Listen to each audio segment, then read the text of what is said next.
M একটি কাজ 12 দিনে, এন 24 দিনে করে, তো দুজনে একসাথে শুরু করে এবং 6 দিন কাজ শেষ হওয়ার 6 দিন আগে এম পালিয়ে যায়। তাহলে কাজটি মোট করতে কতদিন সময় লেগেছে?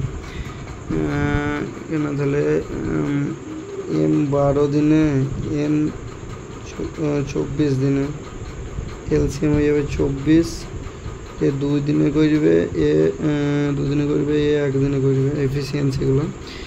তাহলে বলছে 6 দিন আগে এম ছেড়ে চলে যায়, 6 দিন আগে এম ছেড়ে চলে যায় মানে কাজ 6 দিন কাজ, লাস্টের 6 দিন কাজ এই মালটা করে। তাহলে 1 গুণিত 6, তাহলে 6 ইউনিট কাজ লাস্টের 6 দিনে করে, ঠিক আছে। তাহলে তারা আগে কাজ করেছিল 24 - 6, 18 ইউনিট কাজ, 18 ইউনিট কাজ আগে করেছিল। তাহলে আগে করতে সময় কত লেগেছিলো? আগে তো দুজন মিলে করেছিল, তাহলে 18/3 আর 1, 2 আর 1 3, তাহলে এটা তখন সময় লাগবে 3 6 18।